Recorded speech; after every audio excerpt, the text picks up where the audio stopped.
Open beta patch notes. LOR is back and headed to an open beta. Here's what's new. Is this the one we already saw? Wait a second.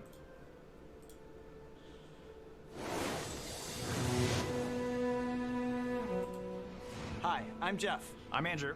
This is the one we already saw? Legends of Runeterra, the new strategy card game. Alright, I'm going to go ahead and skip this for now. Economy updates. Since last year's preview notes, last year's preview patches, we've reset all account progression and made a variety of wide-ranging changes to LR's overall economy, impacting everything from the relative cost. These changes deserve an article of their own. So they're releasing 2 articles. I'll look at that later. The TLDR version is all account progression and content has been reset. No further account resets. Yep, makes sense. We've updated coin price points and purchasing power, mostly to align with the price point standards on the Play Store and the App Store. During the preview patches, we've used League of Legends RP price points as placeholders, but with LR's launch on mobile coming later this year, we need to establish our own pricing structure. In designing that structure, we have reviewed regional pricing comparisons, particularly between countries on the same shard, which means that the degree of these changes varies a bit depending on your local currency. Sure, while others will see relatively higher prices or relatively lower. Japanese yen. Man, the Japanese get all the fun. An important note, if you purchased coins during the preview patches, we've reset any content you purchased with coins and returned that value back to your coin balance. Of course, makes sense. Your exact number of coins has changed, but we made sure you've had at least as purchasing power as you did before, sure. Okay. We've adjusted shard values and rewards to preserve the 10-to-1 ratio between shard and coin costs for the content, as well as made some minor tweaks for relative shard values. Rare and epic 4th copies are worth a bit more, common 4th copies a bit less. Okay, that doesn't really change too much. Common prices and shards and coins align with the above changes, though again, there's some minor variation. Vault, Expedition, and Prologue in general, chest rewards have all been updated.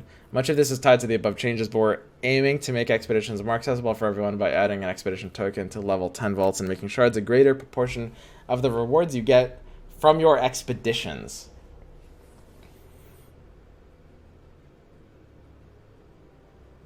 Okay. Sure. I mean, expeditions are basically just, they're boosting them, right? We've updated XP rewards to help you make progress without the grind. You'll now earn bonus XP for your first few wins of the day and get more XP from losses. So are these basically all just like positive things? Unless you live in Brazil or Turkey. Easier to go infinite? Yeah, ranked. From the start, our goal was to create a card game with enough strategic depth. Your rise through the ranks starts with a beta season, which will last until launch. At the end of a season, you will earn a beta season icon based on your highest tier reached to commemorate your first rank climb in LOR. Sure. Great. Friends list, chat, and challenge. Social features. You can friend and chat with anyone on all 3 of current LOR shards. Those are going to be Americas, Asia, and Europe. The challenges are within shard only. How do you change your shard? These aren't the patch notes? I mean, they're down below, right? Card updates. Yeah. We're getting to the patch notes. We're going in order. This is fine. You don't change your shard. You have to pay for region changes? That definitely seems a little awkward. You know, because like, for example, I have a lot of like European friends. So I can't play against my European friends, basically. That does seem fairly bad, right? I wonder if I'm missing anything.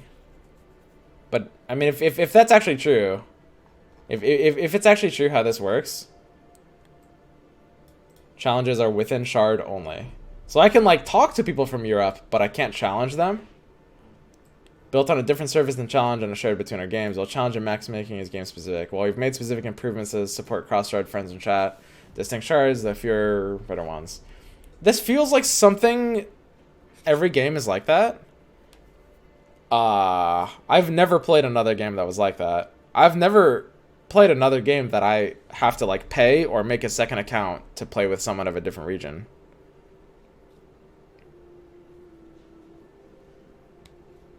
That Hearthstone is like this? Is it actually? Okay, then I'm just dumb. Huh. I thought with Hearthstone, with Blizzard, you could like change your region. Like it was like annoying, but you just like sign into a different region, and you have to like change that every time. But I haven't played Hearthstone in years, and I might be misunderstanding. Your collection is different? Oh, okay. Yeah, that's fucked then. Because like I've done that with like Overwatch and it's been fine, but yeah. If it yeah, that makes sense. Your collection is different. So that's pretty shitty too. Yeah.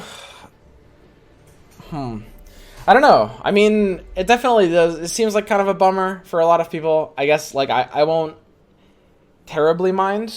I mean, I wonder if this is like I guess this probably won't be changed, but I definitely expect a lot of people to be disappointed by that.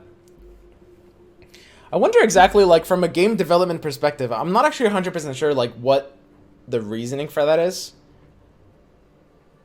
Because I'm sure there's a good reason, but... What are we talking about? We're talking about basically the fact that you're not going to be able to challenge friends from other regions. Could be tied to the launcher, probably servers. Server locations? Yeah, sure. But, I mean, there's, like, most average games, except for, like, apparently, Blizzard and Riot games, most games you can, like, challenge someone to a game, play on a server in one location. Someone has ping, obviously, but that doesn't really matter. Okay, let's move on. Friends list added, friends chat added, friends challenge added. Asterisk. The social panel is still a bit work in progress. Expect some weirdness. Known issues. Yeah. Players may see delays. Yeah, I mean, it's just talking about... It's just social panel. That's fine. Boards and Guardians. So, you guys have seen these already. They showed off the 6 new region-inspired boards. You know, and the 3 new Guardians. TX, Gromp Jr., and Scaled Snapper. 3 more to join the original Poro, sure. Okay, card changes. So we're going to go through these. Now, a lot of you guys have seen these because they got basically all leaked at one point. I think not all of them. It's not like we don't want people to challenge other people. Yeah, of course. It's a tech hurdle, nothing much else. Yeah, interesting. So if it's just a tech hurdle, then the ability to challenge people might be something that could be reverted in the future or something. I mean, not to get people's hopes up, but, I mean, it's just like... I don't know. Based on internal playtesting in the first... Okay, let's actually look at the changes first. So, Anivia went from 6 to 7. Stat realignment from a 4-3 to a 2-4. And now, it basically will revive into the Anivia. You can block now. It doesn't have the can't block tag. But, to be able... to access Anivia in terms of the resurrection, you have to be enlightened. So basically, overall, this is a very large nerf. For Anivia decks, and personally I think this is a good change. I think it makes enlightened have a lot more of a kind of presence in set 1. It feels like more of a build around.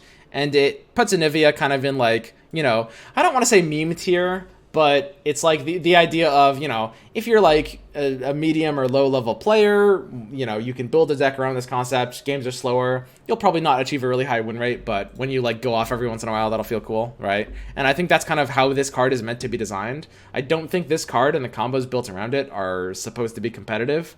So this is a good change in my opinion. When talking about balance changes, the most important thing to understand is like, not all designs are meant to be balanced equally. Certain designs are meant to be strong and certain designs are meant to be weak. This is a design that's meant to be weak, basically. And I think that this change is pretty good because of that. I actually do like this change. Based on internal playtesting with the first 2 previous patches, we found Anivia was in a bad spot. Players been all in on building the deck to exploit her strengths. She could be leveled up with no chance for the opponent to interact, or preserving her copy sacrifice synergy while giving opponents more consistent opportunity to react. Reworking her to fit an enlightened deck, clear of role as control. Yeah, makes sense. We've heard feedback, felt off thematically, particularly in her inability to block, so we removed that trait and adjusted her stats. Ice wall feel and roadblock playstyle. Sure. I don't disagree with any of that. I will say, you know, when we go to these changes, this isn't meant to be weak. Really? I mean, it's lower on the power curve, right? Like, when I say weak, I mean from a competitive standpoint. Like, not necessarily low win rate at all levels, but why would we intentionally make a champion card weak? Well, I don't mean weak as in you would never play it, but I mean you don't want this being like a tier 1 deck, right? You know, different designs are... Some kinds of concepts are better as tier 1s, and some concepts are better as like tier 3 or tier 4. But, I mean, maybe weak is the wrong word, but there's a lot of designs that you don't want to be rampaging all over ladder, right? Tier 4 PP hands? Okay, Ezreal. Ezreal's level up was slightly too consistent at immediately ending games, so we wanted to add a bit more suspense to the is this it moment that comes out when he hits level 2 without impacting his power level overall. Leaving the mana cost on his fleeting Mystic Shot when it packs him early while keeping the late game spell slinging a true display of skill. So basically, they've changed the Ezreal to being the leveled up Ezreal only to being Nexus Strike. Instead of create a 0-cost fleeting shot in hand, it creates a fleeting shot. So it basically just makes it still cost 2. This is effectively a nerf. Okay. They actually killed Ezreal Lamau. Yeah, I'm not too sure about this change. I'd be fairly surprised if Ezreal was a super strong champion. He's obviously a bit of a build-around, and build-arounds are always a little bit dangerous. It's true we don't want 1,000 Anivia decks to be tier 1, because that was frustrating to play against. If Anivia is strong, then it feels awful to play against. Anivia is meant to be fun, not competitive at Timmy card. Yeah, that's what I mean by weak. When I say weak, I don't mean you should never play this or you're going to feel bad. I just mean relative to the power curve. I just mean below, like, the top-end power curve. But, yeah, I mean, that's obviously, like, you know, I say that as a player who's, like, more competitive. Okay, so yeah, it's a bit of an Ezreal nerf. I think that Ezreal was a card that was very attractive to the climate of the play period, and I don't think he was necessarily like representing too powerful of anything. I think this is fine though. I mean, is this like, how big of a change is this actually for him? He might have to like push one turn later for some lethals, which can be a pretty big deal. Sure, I mean, I don't really necessarily mind this. I don't think he was a super competitive card. And at the end of the day, I think it's a fairly small change. It's not that big of a change, TBH. Yeah, I agree with that. I mean, again, it comes down to design and the power curve you want certain things to be at, right? Like, everything is designed to exist at a different point on the curve. If they don't want Ezreal... So, for a lot of people, if you think Ezreal's weak, which I do, and a lot of people do, then you're going to be like, wait, why did he get nerfed then? I mean, again, it goes back to the original point. With design, not everything is balanced around the same point. So for Ezreal, if they don't want him to be as competitive of a card, then it makes sense to nerf him, right? I don't know enough about Ezreal. I don't think... this card hasn't really impressed me. So I definitely don't think this was like a nerf strictly for like power level reasons. But he was probably a little too dominant at lower ranks. Vlad... So, old text, level up, you've had 6+ other allies survive damage. Level up, you've had 6 allies survive damage. This is basically... Vlad's level up progress was really inconsistent across copies of himself. This small buff corrects the issue. No. Fun fact, I actually accidentally leaked this change. This is such a small change that I didn't notice.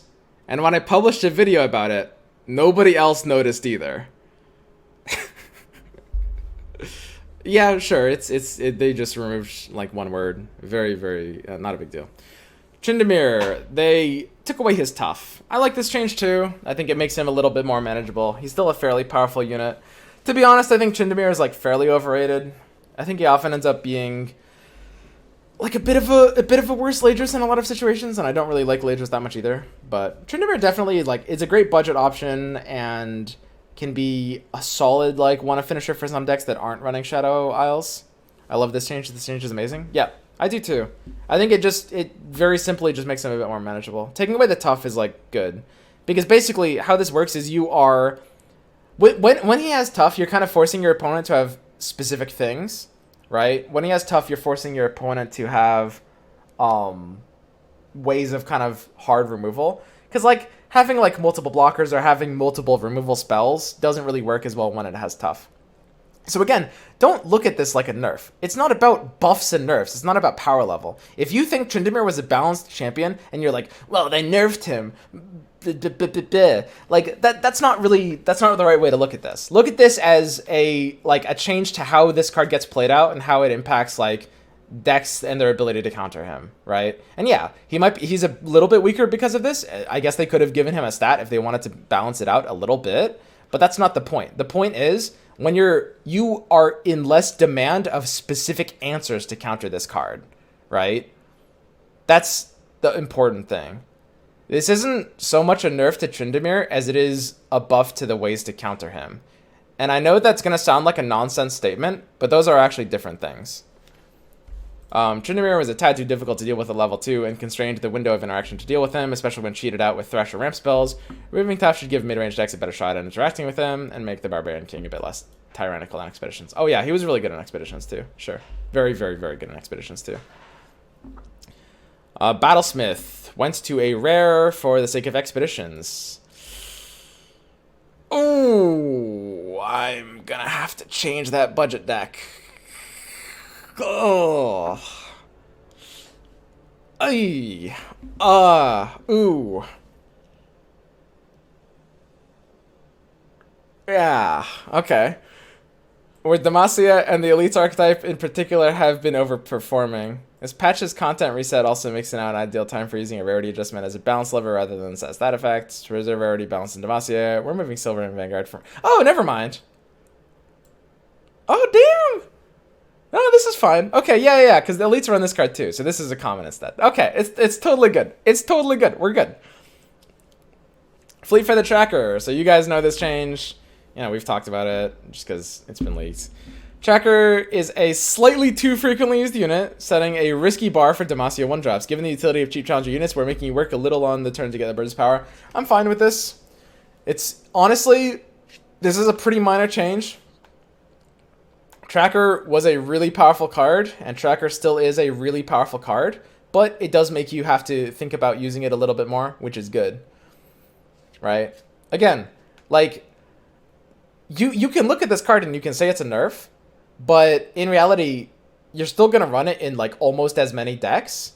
The way to think about this isn't, like, in terms of buff or nerf. Like, its play rate will be affected a bit, but not that much. But it incentivizes, like, better things. It means, like, when I run this card, I actually have to, like, plan out and think a little bit more, right? This is trash now? No, this card is great. This card is super, super, super good. The ability for a 1-drop unit to have Challenger, it's kind of like a 1-mana Mystic Shot that has a body as well. I mean, you can't run it at fast speed, and that's what you pay for it, but a 1/2/1 Challenger is a really good unit. And you can... Any deck that's going to be running this will be able to enable its Challenger really very easily. Like, there's almost no situation where you need to play a unit and then immediately attack before the opponent plays their second card of that turn. You're usually going to develop more board if you're not open attacking already. So this, again, I mean, it didn't change very much. Avaros and Hearthguard health went from 6 to 5. Oh, did I read this? Oh, yeah. So it's a 5/5/5 now. Quietly one of the best things you could do in your ramp deck.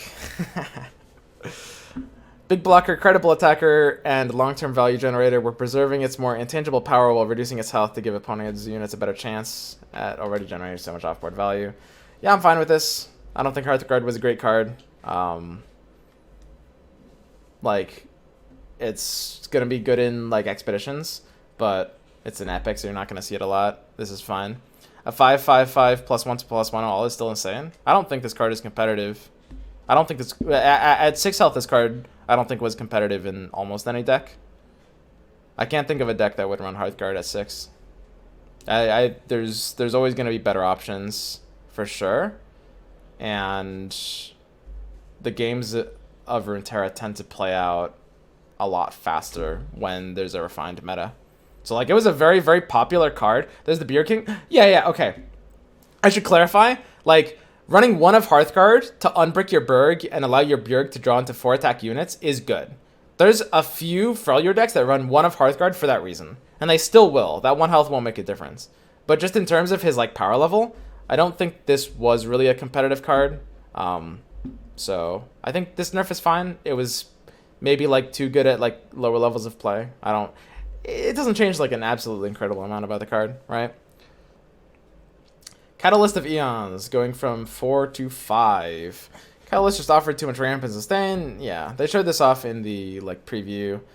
For the curve of ramp decks, bumping it to 5 provides time for the opposing decks to interact with the ramp deck and more room for us to add tools to ramp decks in the future. Differentiates Catalyst from Wording Stones, ideally making the inclusion of both in the deck more of a choice and less of a not include.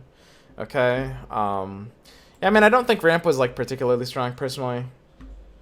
Again, it's something that was popular during the preview patch. I think the preview patch is going to be in no way whatsoever a microcosm of what's to come. Like, almost no way whatsoever. I think that a lot of it was like a mad scramble. And a lot of it was also just like, you know, what decks like got posted first and what decks like streamers were playing as well. Like, a lot of the like play rates of certain things were really skewed because of that. I do think control is strong, by the way. I think that like a ramp control list was able to kind of get carried by its control elements. So it's not like it was a weak deck, but I don't think the ramp concepts were really empowering it. So I think these 2 ramp nerfs are overkill. I mean, they've basically like they've nerfed ramp like 7 times since preview patch 1. And I think some number of those nerfs were necessary, but 7 is probably a bit much.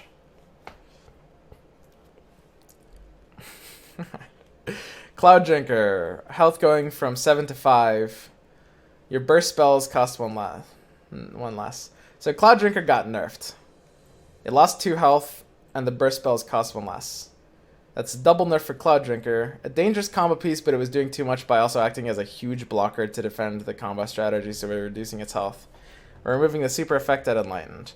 That's interesting. So this is a really interesting one to me. Alico, was there like a specific combo for this one? Because I mean, don't get me wrong. I don't always agree with my chat, but I'm kind of with chat on this one.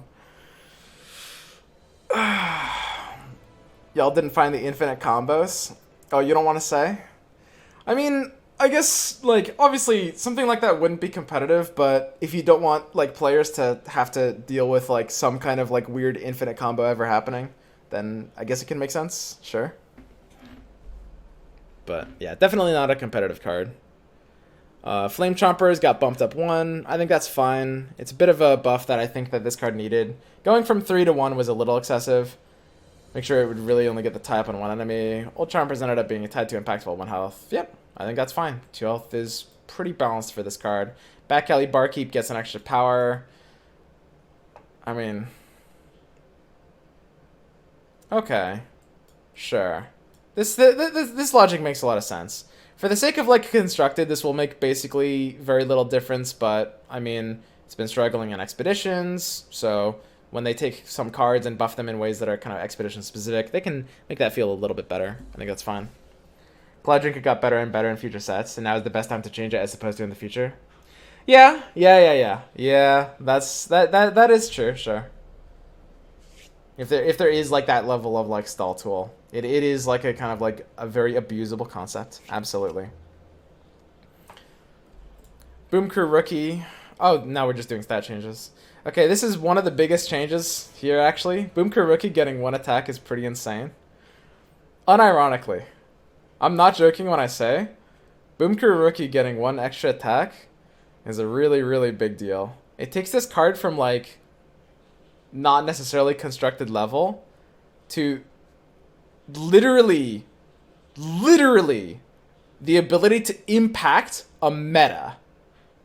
Like, it's not just we're running this deck, it's PNZ aggro is actually like a more meta deck because of this. I don't know if it'll be tier 1, but this is a gigantic change.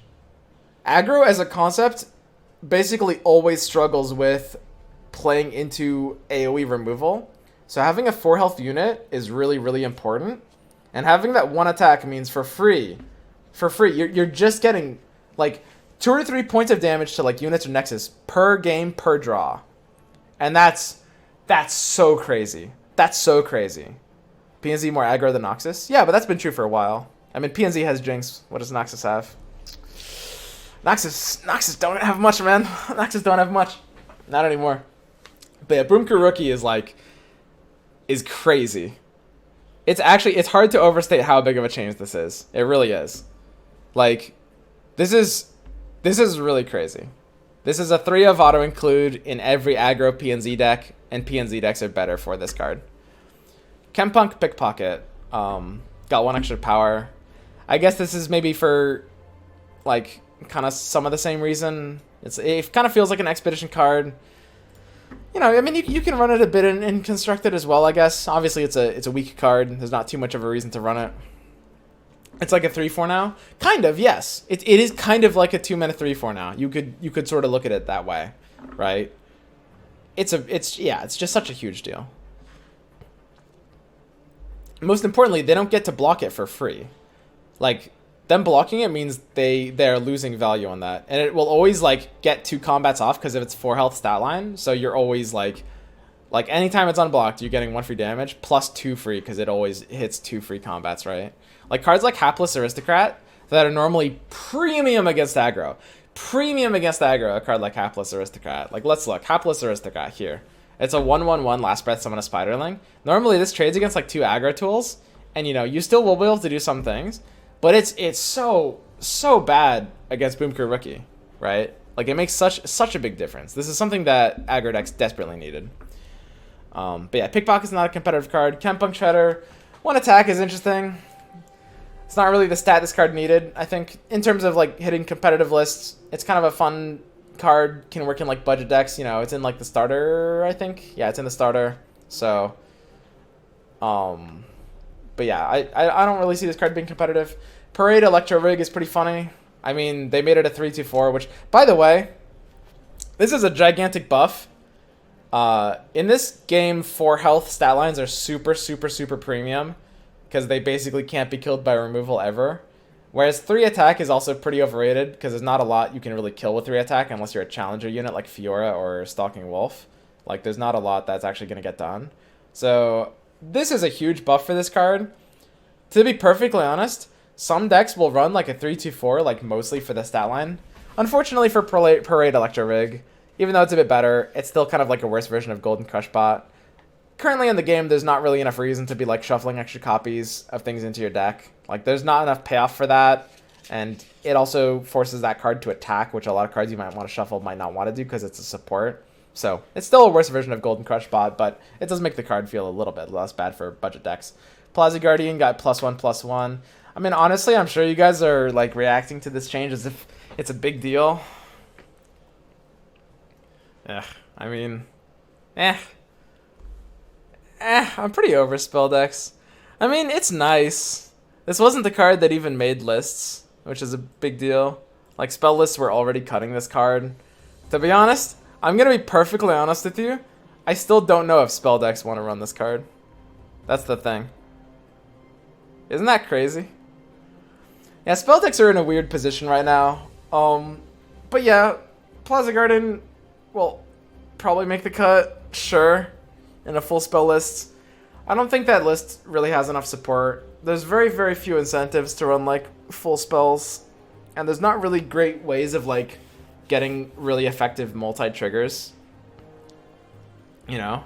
Like, when you look at Plaza Guardian, you have to jump through some crazy hoops to get, like, a 0-mana 6/6, right? And you only get it really late in the game. You have to sacrifice a lot of deck building potential to get...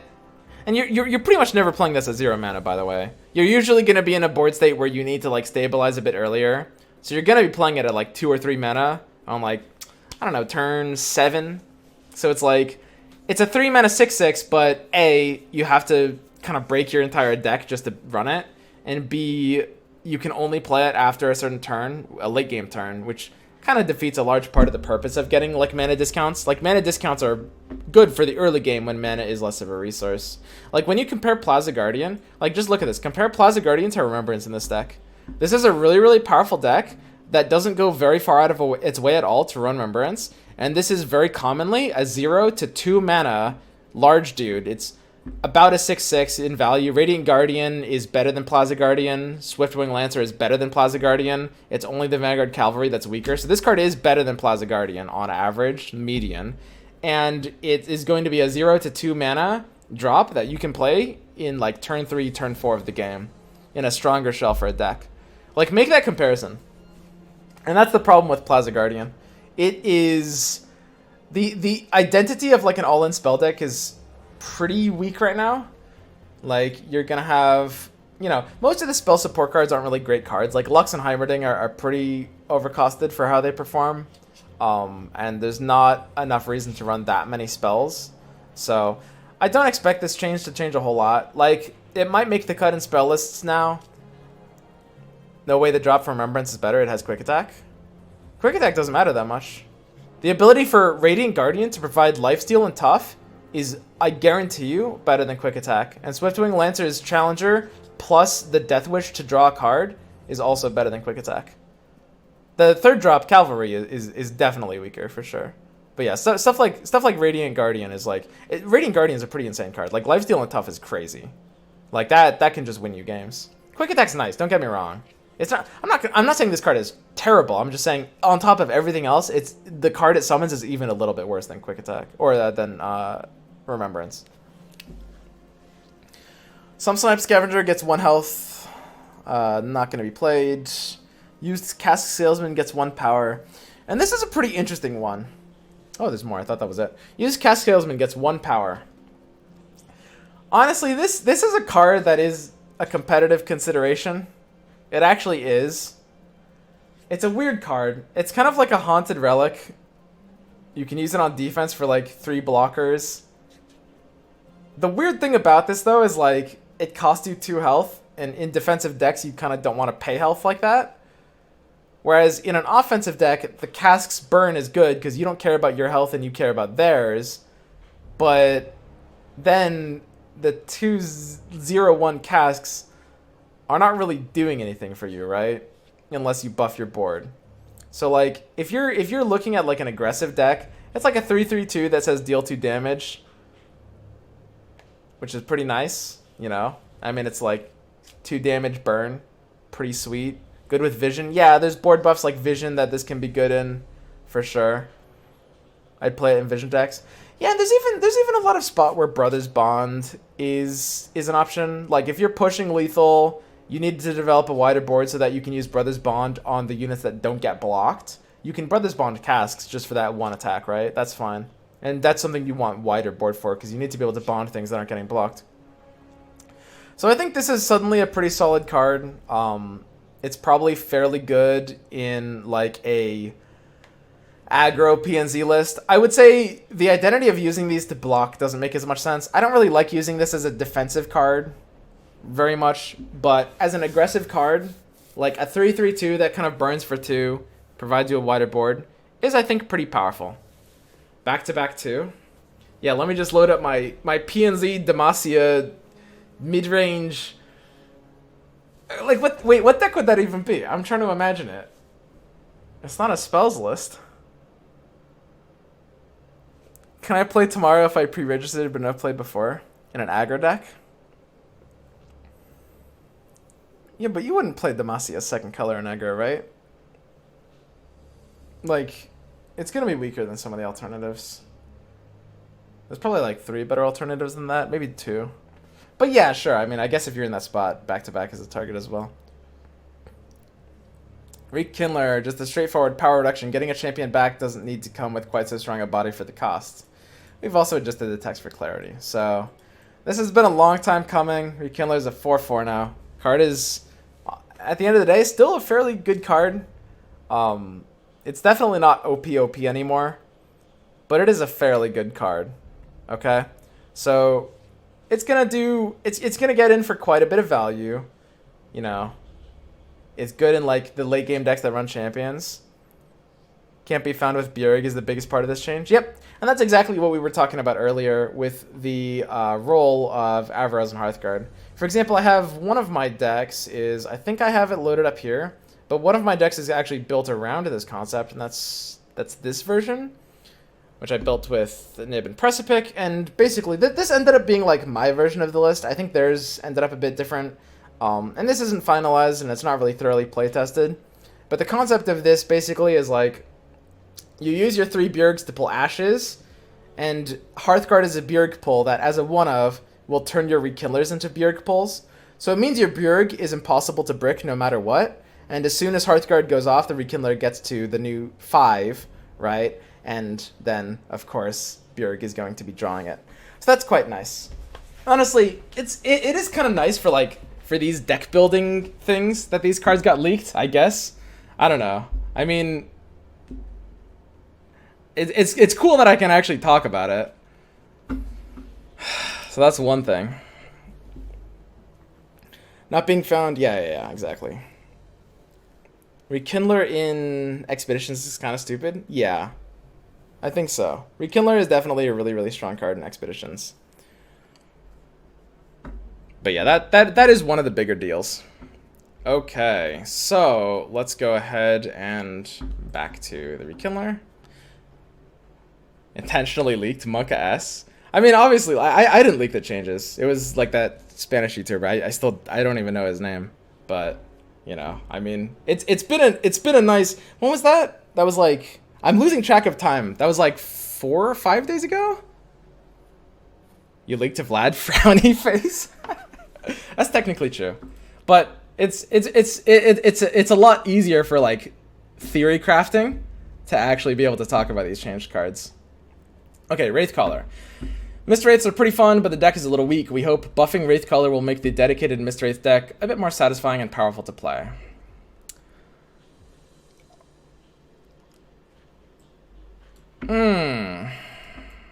Okay, so this is a weird one. I think I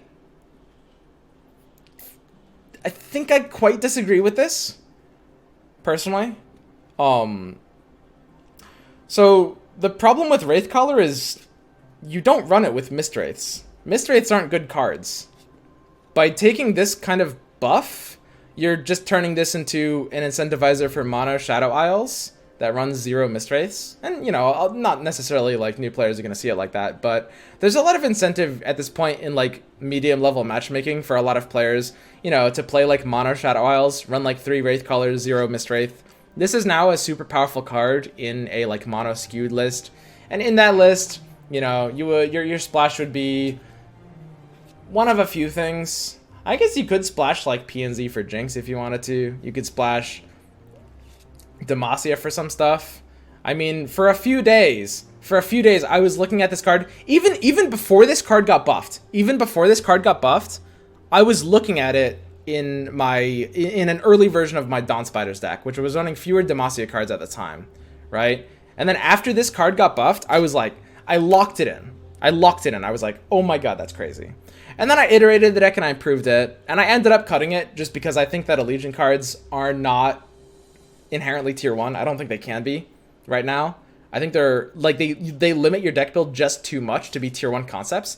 But at the same time, I expect that a lot of like medium level ladder is going to be like fairly populated with these kind of like mono skewing or full mono Shadow Isles list.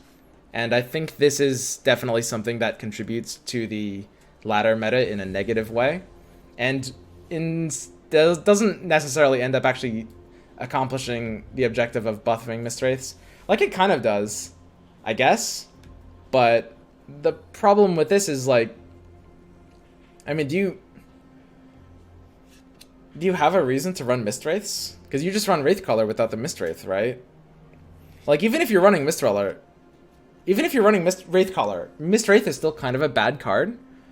Like, it definitely shouldn't belong in your deck, for sure. You run like 3 Wraith Scholar and you run 0 Mist Wraith.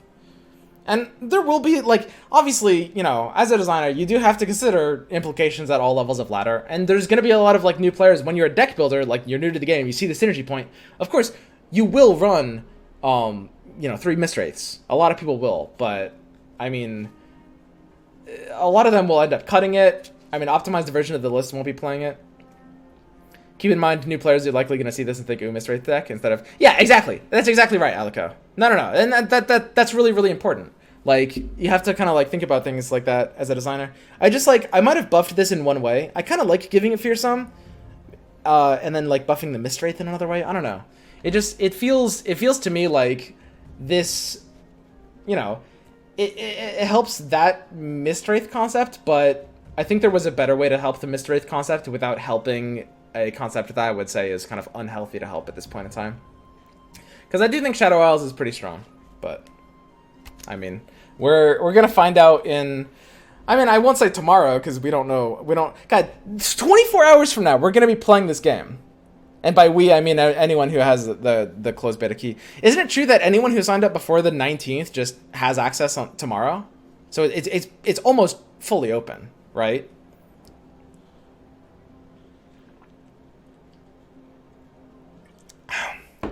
I think it's way too early to say it's unhealthy to help stuff. We don't have any ranked data to go off of, only speculation. Yeah, of course. But I mean that's what the speculation says. I don't think ranked data is a great metric for like processes in general, right? Yeah, I mean like long-term high ranked data with like I don't know. It really depends on the exact process behind the data. I don't know. I'm not a fan of like data-driven processes. I mean, I've talked to a lot of like high-level players from various card game backgrounds, a couple dozen, and I mean, everybody agrees without exception that Shadow Isles is #1. I mean, my personal prediction might be slightly more extreme. I don't think they're in a resolved meta. I don't think there will be a tier 1 deck that doesn't run Shadow Isles as one of the colors. Actually, like, I agree with Alec on that point. We don't have that data. That's part of the picture. Yeah, sure. There's other factors too, but it's part of the. Oh yeah, right. Context is far more important than data points. Want to bet on that, Swim? I'll take you. Yeah. You mean the extreme, like me saying there won't be a tier 1 deck in a resolved meta that doesn't run Shadow Isles?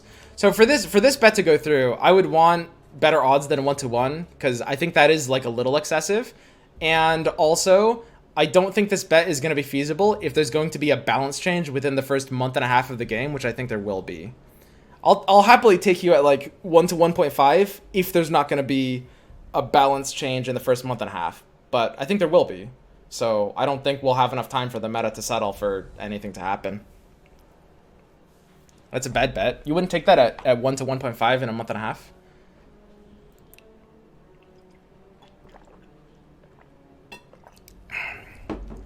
I would take that. PNZ aggro is going to be tier 1, I think. I don't know. I mean, I agree with that, but PNZ aggro just runs Shadow Isles as the second color, right?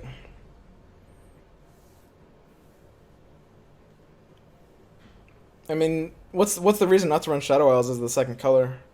One of Draven is like sort of neat, but I mean Shadow Isles is your second color. No clue. I take that bet at 1.5. You take that bet at 1.5? Listen, I'm down, man. Hit me up. But I mean, there is going to be a change, right? I don't think we'll ever really find out because I think you guys are planning to iterate fairly rapidly here. Like, I expect there to be some kind of like balance tweak within a few weeks. Monthly balance patch is the plan. Yeah. So we might have to change the terms. Hit me up, man. DM me. We'll figure something out. You know, I'm always I'm always down for a little informed gambling. I was more saying that in terms of my confidence for SI versus actually making a bet. Yeah. Sure. I get it. Okay, the watch list. This is where we talk about stuff we might think need tweaks based on our play data and internal testing, but are still evaluating for out updates. So Deny didn't get changed yet, which is I would say a mistake. Deny is a key card that helps LOR. It helps keep LOR in an interactive game, but its sheer efficiency can also create the opposite effect, making it hard to interact favorably against decks that play against it. You know what? There might actually be one reason they aren't changing Deny. This makes sense.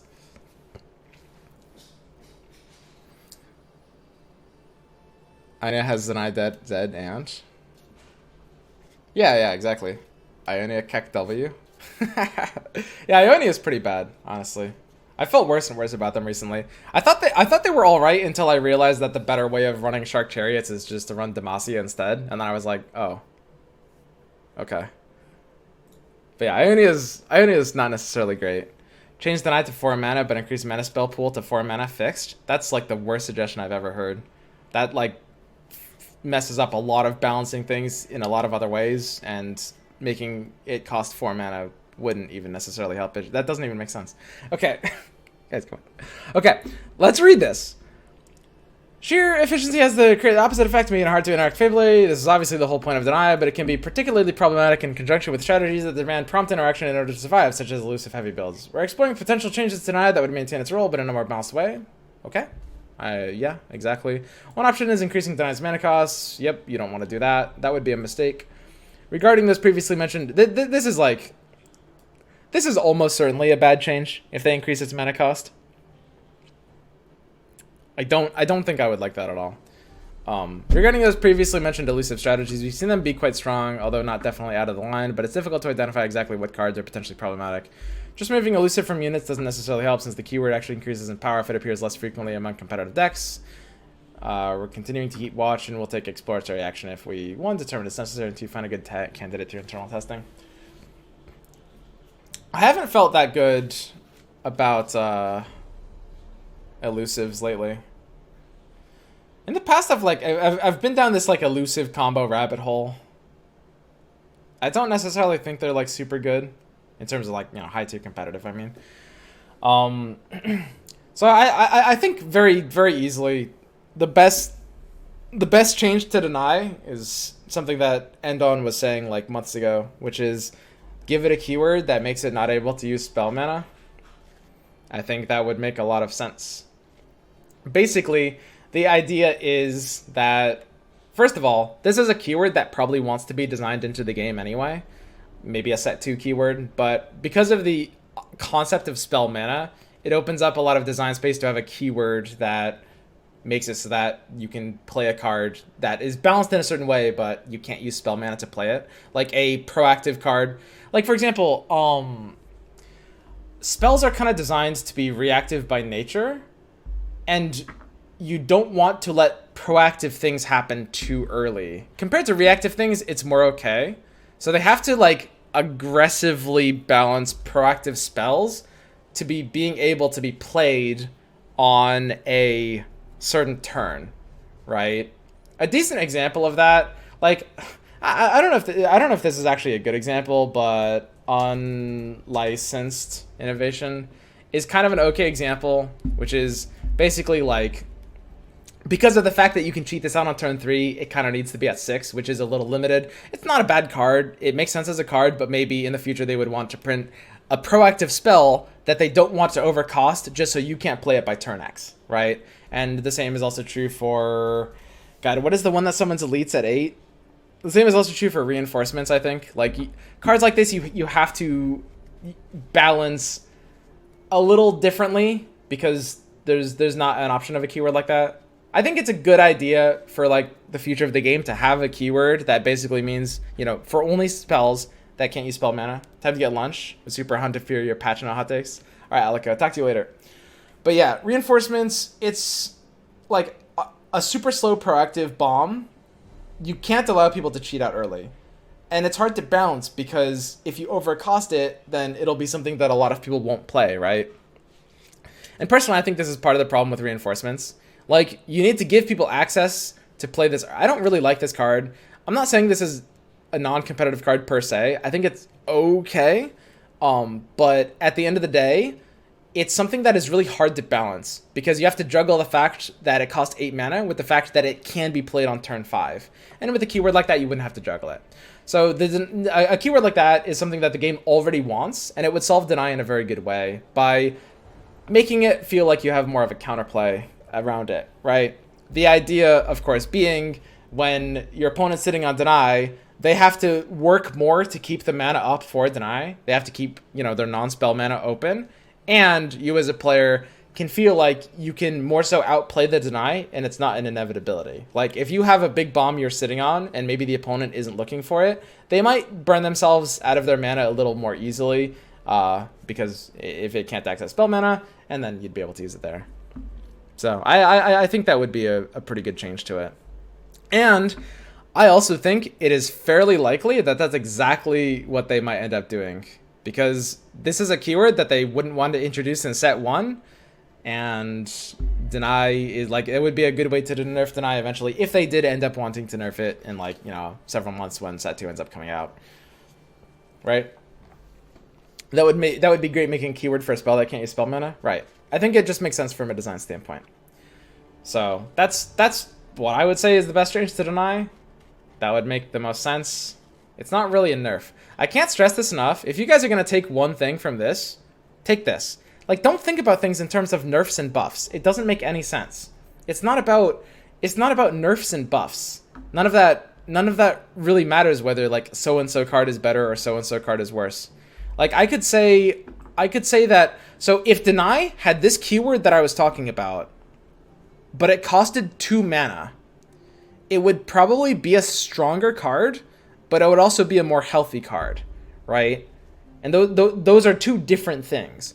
Because if deny costed 2 mana and had this keyword, you'd be able to counterplay against it a lot more. And because you could counterplay against it a lot more, A, it feels less bad as a player, B, it rewards the ability to actually, it's rewarding. It's like, oh, I figured out how to beat this. Wow. And C, on top of both of those, it doesn't limit deck building in the way that denies do, right?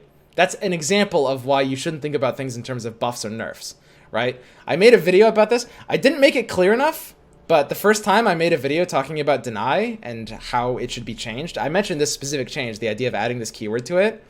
All of the comments I saw under the video were, no, you idiot, deny doesn't need to be nerfed. They completely missed the point. It's not that deny needs to be nerfed. It's not that deny is too powerful. Deny is not actually that good of a card, but it creates very unhealthy patterns and it forces decks to be built in ways that like are limited. A lot of cards become kind of weak because of deny's existence, and a lot of cards would be stronger. Like, for example, like look at a card like, what's a good example? Let's talk about the Harrowing. Now, this is a card that I think a lot of people think is competitive, and maybe it is. It's pretty close. I would call it a competitive card. I haven't had a list that this ended up being in the final version of the list personally yet, but it's a card that you can look at it as a competitive option. A problem with the Harrowing is that it gets denied, and there's nothing you can do about that, because if you're in a control game where you're running the Harrowing, a lot of decks aren't going to be able to put a lot of like pressure out such that you're not going to be able to put pressure out such that your opponent is necessarily like forced to use multiple denies, right? Like they'll be able to keep the deny, they'll be able to bank their spell mana, and they'll know you have it in their deck, or they'll know it's an option, so they'll just deny it when it comes down. Because you understand this, you look at the Harrowing, you're like, man, I guess I can't really run this, right? Like, it turns the Harrowing into kind of an allegiance card. I went through the math, and I proved that the odds, when you look at a random hit rate for Ionia on ladder, and you look at the draw rate of deny, like, I modeled, and this was a basic estimation, but effectively, there's just, like, a 25% chance that any random opponent has deny in their hand at the point of the game that a card like this would be played. Which means that, and that's any opponent. That's not just Ionia players, because Ionia players will have a higher chance than that, right? And that's assuming equal play, right? Maybe Ionia is underrepresented, who knows? But basically, when you understand it like that, it's kind of like an allegiance card. It's like, oh, I have a 25% chance of doing nothing, right? And that feels really bad as a player. Whereas if deny has some counterplay built into it, maybe I can force the opponent to like use their non-spell mana and then play the Harrowing, which is tricky to do. And they would have to make a choice, the deny player. They'd have to be thinking, okay, am I worried about the Harrowing? Do I want to use my mana here or for this, right? It would make it potentially a weaker card. And again, I mean, you can make it 2 mana if you want. Honestly, I'd be fine with that, I think. Like, as long as it had the ability to not reach for your spell mana, it would end up in a state where there would be a lot you could do about it, and it wouldn't oppress the meta in the same way because of that. Because you can run cards that get countered by it if you play a specific way, right? That's the important thing. It has nothing to do with deny itself and everything to do about how it impacts the meta. So again, design has nothing to do in terms of buffs or nerfs. Like, it's so easy to look at a card.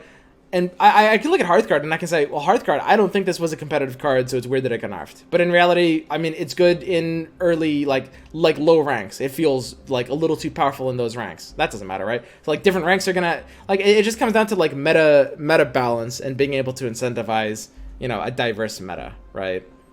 And the Clouddrinker is the same thing. Like, it's easy to look at this and be like, oh, they nerfed Clouddrinker. But it's not a nerf. It's not like Clouddrinker was too strong and there was nothing they could, like, and they were like, oh, yeah, it's winning too many games. That's not what this was. It's just future-proofing. It's saying, well, this ability is going to be busted eventually. Let's nerf it now instead of later. Because they don't want this kind of effect to be strong. They want this effect to be attached to a deck concept build around that a Johnny-style player can build and get like a 40% win rate with, right? They don't want this deck to be strong. It's not a compelling concept when it's a strong deck. And that's somewhat subjective. You know, some games think that certain concepts are more compelling than others. That's fine. Okay, but that's important to understand. All right, continuing. Updated visuals. Play, summon cannot be profitably cloned, resurrected, etc.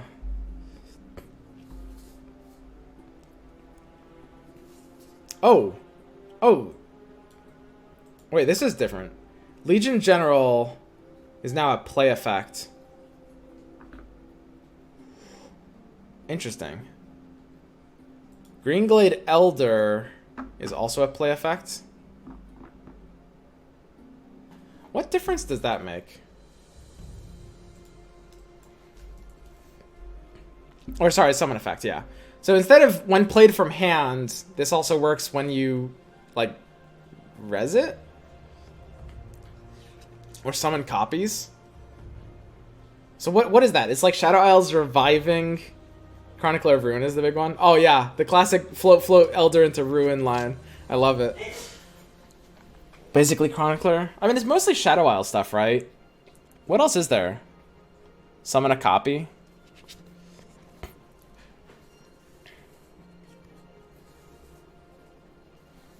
Enlightened should not be a thing in competitive. I don't think I would agree with that broadly. I think most things attached to Enlightened maybe shouldn't be.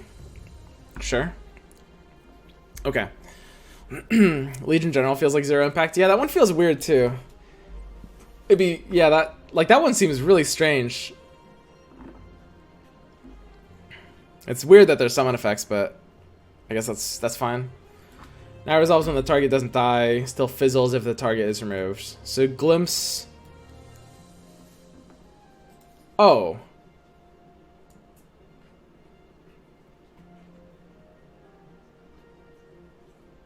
So glimpse, atrocity, and remitter were all fizzling when Tryndamere flipped. Is Tryndamere the only example of something that, like, was fizzling before but doesn't technically die? Does this work with Hapless Aristocrat? I don't think it does. They say e.g. Tryndamere, but I think Tryndamere is actually the Zed. Oh, I see what you're saying. Yeah, any like swap. Like, yeah, Zed card also. Yeah, that would make sense. So it's just for these cards. Anivia. No, I think Anivia is a different card. It's like Hapless, where Anivia summons an egg, which is a different card. Whereas Tryndamere and the Zed Shadow Shift would be, it's treated as the same card. So this is a really, really, really minor change. Like, this doesn't really change anything at all. Can now be played with a full board of units. Navori Conspirator, Ravenous Butcher, and Ancient Crocklith. Ravenous Butcher being able to be played with a full board of units is actually a big deal. This actually matters. Unironically. This is something that you will see happening when you're playing Shadow Isles decks. And honestly, I mean, what else would you play, right? Navori Conspirator. I guess, yeah, sure. I mean, these two do matter. You can play it when you have a full board. That's kind of nice. And possession requires an open board slot, sure. Already your attack just got changed into rally. Garen also now takes a breaks on rounds where you already have the attack token. That doesn't do anything, right? It's just like the visual, I think. It doesn't like double attack proc or something like that. Text updated for clarity. Rarity shifts. There's the Vanguard shift. Attack and initiative icons. Yep. So swapping with board and shields, near mana dial on the button, updated visuals. I think this is fine. I don't know. I saw a lot of people complaining about them removing the sword and shield, which is super bizarre to me. I think that was very unnecessarily UI elements. I don't know. Am I the weird one here? I think it's fine. I don't know. You are the weird one on this issue. I liked it, but it's not a big deal. I prefer it without them. I liked it before. I mean, it sort of felt nicer, I guess. I don't know. Champion visibility. So pre-match champion ceremony. Players want to see the deck's champions and their banner will queued and their opponent's champions once they match. Just before the mulligan, players will now see the champions and regions for each player's deck.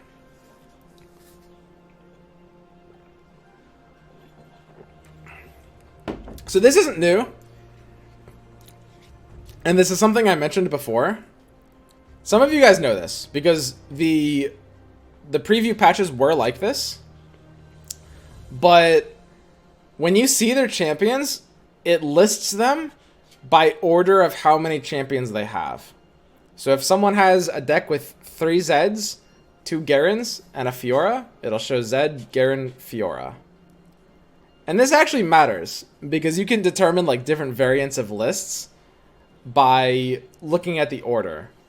Now, what's really fascinating about this is there must be some kind of default order as a tiebreaker using some like metric like alphabetical or like card ID or something like that. So in theory, you do gain an advantage as a player by actually memorizing that default order so that you might be able to tell whether they're running like 3 Braum 2 Fiora or 3 Braum 3 Fiora, for example. It's definitely card ID. That's probably true. So that, I mean, it'll be interesting to look at, but it mostly just comes down to looking at like the meta decks and like thinking, oh, these champions are in a different order. Maybe they're running like one less Tryndamere or something like that. In-game inspect is now additionally lets you click on a champion's portrait to see their card text and associated cards. Sure. Deck pop-ups up for level of progress. So if you level progress, you'll have a deck pop-up saying like, oh, look, it does this. These pop-up occur regardless of the number of copies remaining in your deck. Makes sense. Miscellaneous. Keyboard shortcuts added. Spacebar is the button. Oh, shit! Oh, I didn't know this! Why would they do that?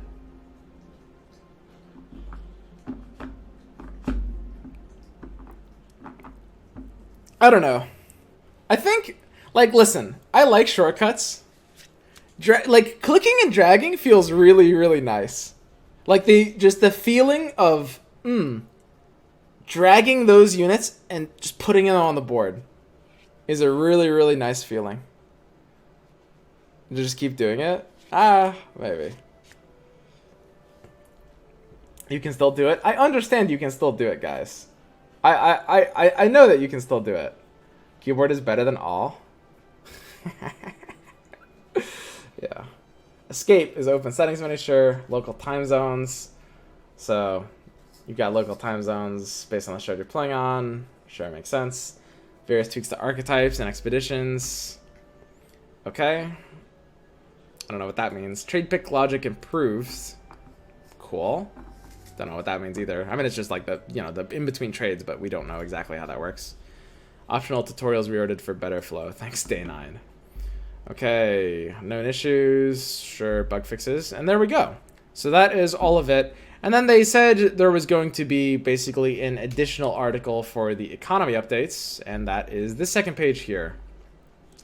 So this is going to be the full article, and we're going to go through this here. This is just like purely economy and progression. So this is just kind of like recap, and basically the idea, the progression system, they want to create a game where how much money you spend is not the deciding factor in your success. Sure, makes sense. And I think this is pretty true for this game, for sure. More so than card games in general. Like, at the end of the day, so if you want to spend 0 money on this game, you might feel it for the first week, because a lot of people will have bought wild cards, and you won't have any for the first week. So, like, that's true. But you acquire cards pretty fast. You can craft like decks. If you have any deck you see online, you're like, I want to craft that deck. You save up like for a little bit. I don't know how long that would take. I mean, if you play like a few expedition runs and do dailies for like a few days, you'll be able to craft pretty much anything you want. That might be a slight exaggeration, but it's not a lot, right? Like, especially, it depends like how well you play the expedition runs. The point is you'll be able to craft decks pretty easily, right? Especially there's a lot of decks that don't even run champions, for example. So those ones are even easier to craft, right? Give players meaningful choices in how to expand their collection. Support the discovery and experimentation that makes cards game fun in the first place. Ensure being set complete before launch of the next set is achievable without spending a coin, even if you're not a streamer pro. So I think what they said specifically is, I forget exactly how they mapped it out, but if you play literally like a few games a week, not a few games a week, a few days out of the week, a few games a day, you're gonna have like 75% of the set by the time that a new set comes out or something like that. You're gonna get quite a lot. So yeah, I mean, this is also very true. Like if you grind this game out a lot and don't spend any money on it, you'll probably have the literal full collection like in a month. Every set, it'll probably take you about a month to get like the full collection or something like that. Like maybe probably less. I don't know. It's hard to say. It lacks critical information. Wait, what are we lacking? Final account reset. All account progression and content has been reset. There will be no further resets. If you purchase content using coins, we reset the content. Your exact number of coins has changed. Right, you'll have the same amount, sure. Coin pricing. Any one of you has played during the preview patches. RP price points the placeholders. They're fine for a preview, but we're changing the things. So basically, champion wild cards.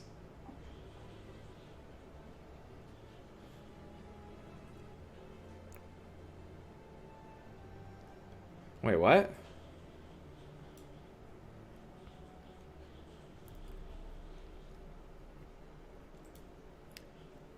But it's still in US dollars. They're discounted by 25%, basically. New values. But it's the same thing. They're discounted by 25%, but then they're reduced by about 25%. Bro, like close enough. You'll receive fewer coins when purchasing them, but content's there. Effective change. Purchasing wildcards with coins now requires 3.5% more when using US dollars, varying slightly depending on number of coins purchases. Yeah, that's fine. It's just nicer numbers? Yeah, it's just cleaner numbers. Okay. So they're basically stabilizing coins around the current value of the US dollar, which is fine. LRR currently operates with 25 different currencies, and the exact price changes varies further depending on content. Some are relatively cheaper, epics are relatively more expensive. Rather than try to exhaustively document all the different percentage, head to the store and check it out. Yeah. We encourage you to head to the store. Yeah, I'll bet they do. But like to be honest, like this is something that is like is kind of annoying where devs get a lot of shit about like a markup like this. I mean, in reality, like some are cheaper, some are more expensive. It just comes down to smoothing this out. And yeah, this is not really that big of a deal on a generous system. I mean, I will say about like Runeterra, listen, I'm not like here to dick suck Riot. I think they're a good company in a lot of ways and bad company in some ways. In terms of like the development of games, for example, I'm not a really big fan of their balance decisions. I support most things that I've seen from them, although I haven't played League. I mean, I only know what I've seen for the past like few months on Runeterra, right? But I will say, like, it's a very generous game. I don't think anyone is really gonna complain about like this kind of thing, right? Price points, yeah. Updated shard values. Coin pricing overhaul required that we also adjust the shard values and rewards to preserve the 10-to-1 ratio. Yep, we saw that already. That makes sense. Content pricing, rewards, vault, expedition, prologue, and general chest. Rewards have all been updated. Much of this is tied to the changes, but we're also aiming for expedition token added to level 10 vault. So basically, you get more expedition tokens, and you get more. Well, it's not. This isn't more, but you get more shards and less random cards. So expeditions is a better way to more precisely craft what you want to craft, as opposed to like because you get more shards, right? That makes sense. I'm done with that. XP rewards, shifting XP, first game bonus, first win each day, so 400, 200, 100, base win XP is now 200, and these are bonuses on top of that, so the third game of the day is 200, and then it floors at 200. Okay, yeah, so, yeah, the first, like, 2 games of the day are pretty high value, the third is, like, pretty low, and then 4 and onward is just base. More XP from losses, base XP is now 100. Oh, this is your first win each day, it's not even your first game. So the system basically incentivizes you to play until you win like 2 games or something like that, right? Play a few games each day. And if you lose, you get half XP from base. Interesting. Wow. Jesus, it was 250 and 25 before? Oh my god, that's insane. Oh my god. Oh, what were they thinking? That is actually pretty crazy. Yeah, this is much better. I didn't even know. Like a 10 times multiplier? Okay, yeah. So yeah, it's like, obviously, you know, you gain XP when you win, you gain XP when you lose. I never knew that. I never lost. Yeah. Okay, so diminishing XP rewards over many hours. Wins.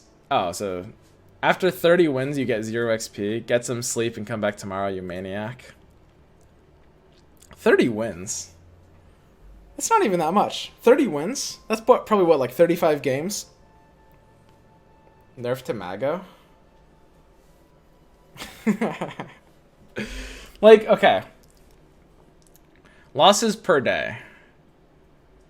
Oh, there's a cap on losses per day. Wait a second.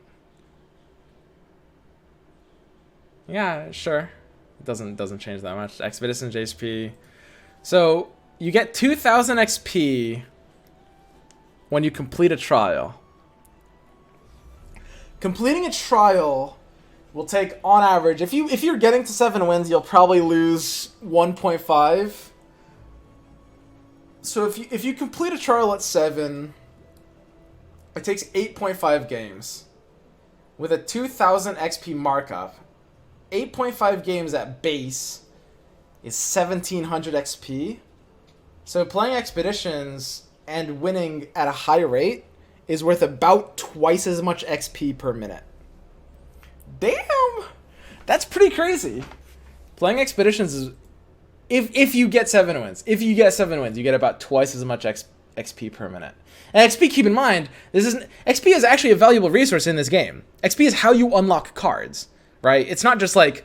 You know, in XP in similar games, it's meaningless, right? Because a lot of card games have like an XP thing, but it's like tied to nothing, right? Like Hearthstone's XP thing is tied to like nothing. That's pretty crazy. So expeditions will get you cards so much faster than ladder will, because on top of that 2,000 XP, you also get, you know, the shards. They've increased the ratios of that. I've hit 150 Gwent games on some days. 50 is literally casual tier. Yeah, exactly. I don't know. I mean, 150 Gwent games can be 30 wins. Depends on the player, right?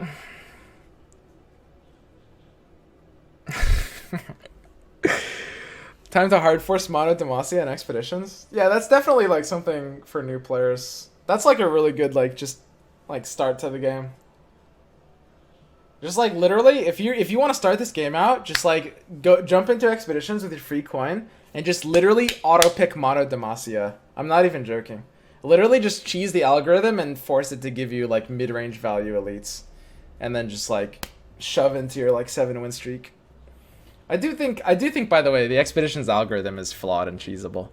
I'm actually fairly certain of that, but it's something that is in theory fixable, I guess. So yeah, just play expeditions, force mono decks. Mono Shadow Isles is pretty good too. You know, I mean, there's some good options. But yeah, that's gonna be fine. All right, so yeah, that's the rundown of all of the changes from today. Man, we've been doing this for over an hour. That's crazy. Whew. All right, and we've got just one more day.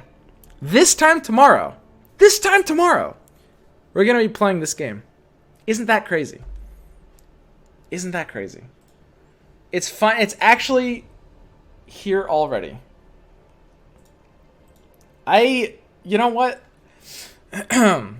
23 hours.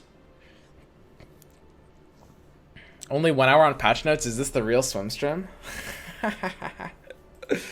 What are your overall impressions? I'm pretty disappointed. I think the meta is going to be ass.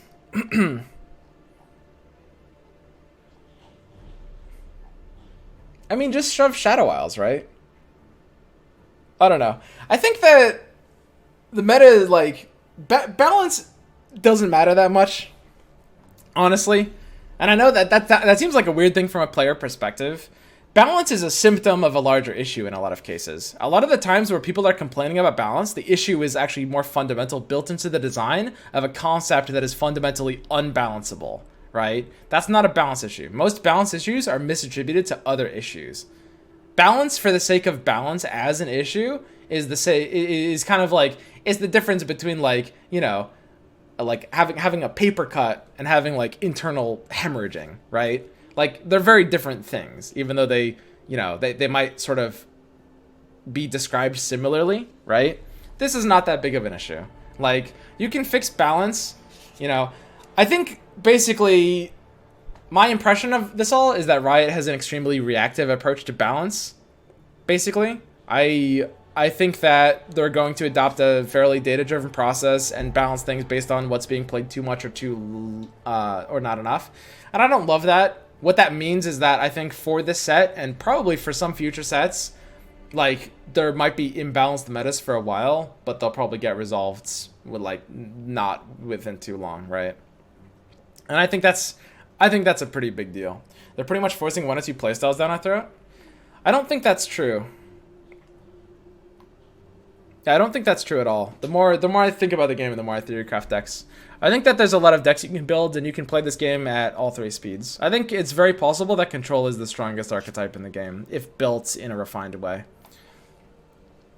But yeah, my perspective on this has changed a lot in the last month. We'll see, though. So yeah, that's my overall impression.